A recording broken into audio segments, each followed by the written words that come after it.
Hey everyone, welcome back to the channel. If you're new here, my name is Nancy, and today I'm sharing my journey of full-time solo RV living from a bit of an unexpected angle. How RV life in my 60s is different than what I expected.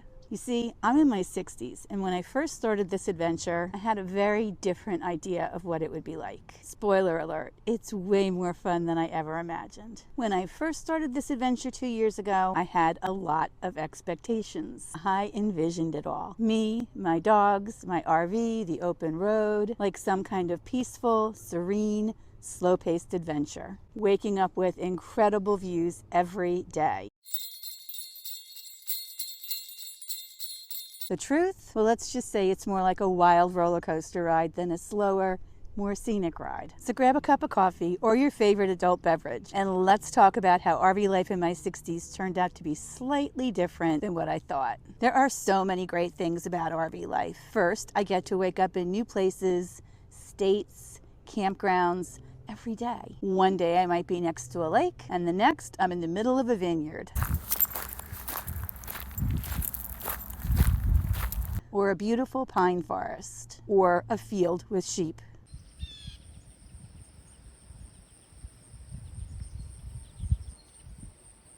I love the freedom of it all. Deciding where I want to be and how long I want to stay there for is truly liberating. Then there's the incredible RV community. I really thought I'd be mostly alone, maybe the occasional chat with a stranger, but the reality is that the people I've met from all walks of life, couples of all ages, families, and other solo RVers.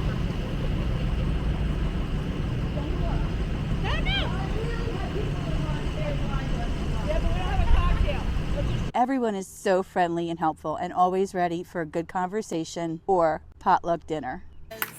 Happy birthday to you. Alrighty, yeah.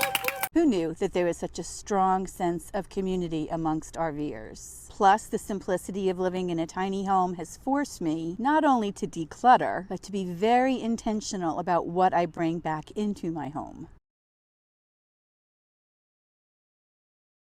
There's something really peaceful about just having the essentials with you and not getting bogged down by stuff you hardly ever use. Then there's the other side of things, the challenges. And trust me, there's plenty of opportunity for challenges.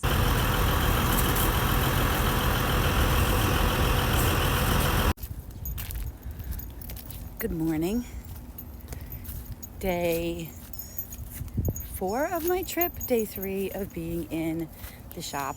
It's the end of the day on Thursday. It's hard to remember the days some days, but I've been here for 4 days in Georgia. I just went and picked up the part. They think that this part is what they needed, and I went down and got it so that it will be here tomorrow morning when they are ready to work on it. They got everything prepared. It's a new oil pump. Again, I don't know a whole lot about cars, but this should fix it. And we'll find out tomorrow morning. And hopefully I will be on my way tomorrow. I planned on being in Gatlinburg on Sunday, going to Dollywood on Monday, and moving on from there. But plans change. I guess it's part of being in the RV living. I have my whole plan laid out until November, so we'll see what happens. Then I'm going to go to South Carolina, then I go to West Virginia, and I have some plans in West Virginia, and eventually to my sister's house in Pennsylvania, where I'm going to reevaluate everything again, see how the truck is handling. It's a 2005. There are going to be things that happen with it, and I knew that. I love my Lazy Days vehicle, which I turn around and she is behind me right there. And she's perfect. I love having a Class C. It's bigger than a van, smaller than a Class A. I am towing my car behind me, which has turned out to be a good thing this year. However, she's perfect. She's perfect for me, except for this glitch, which hopefully is a glitch and not an ongoing situation. But I have found that these challenges often provide the biggest opportunity for growth. Learning how to fix and maintain your own RV is kind of empowering. I'm more independent, more confident, and definitely more resourceful than I ever thought I'd be in my 60s. Even when I'm navigating tight spaces at gas stations, I've found ways to meet people or slow down and plan out my entrance and exit route before I even commit to entering the area. This lifestyle is a great way to stay active, especially when you have dogs who like to take you out for walks.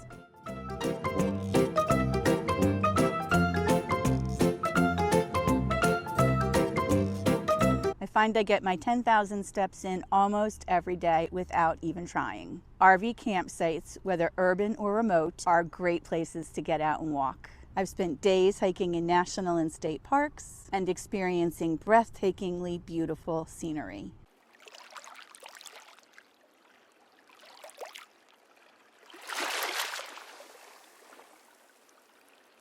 I've even stayed on the beach and fell asleep to the sound of the waves breaking on the shore.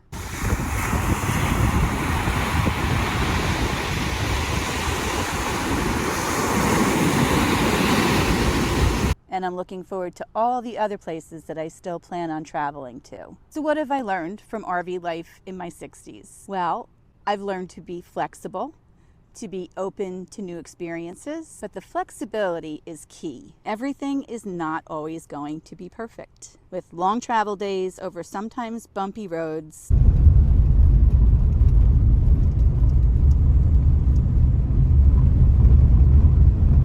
or even tall, scary bridges, before I became more comfortable with bridges.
Changing weather.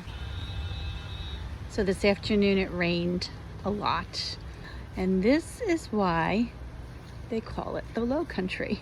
And the puddle that is at my camper door is probably almost ankle deep. And frequently changing neighbors, I'm learning to embrace the unpredictability of it all, to enjoy the present and live in the moment. The best part is I get to live my life on my own terms, enjoying new experiences, meeting new people, and taking life at my own pace. So if you're in your 60s and thinking about RVing, I say go for it.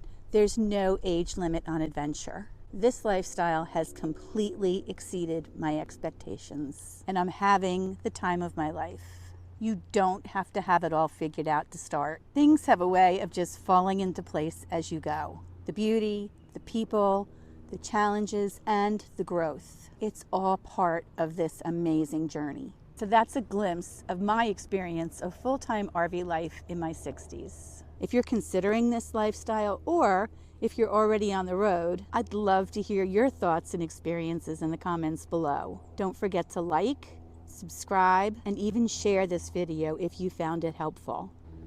Thanks for watching, and I'll see you next time.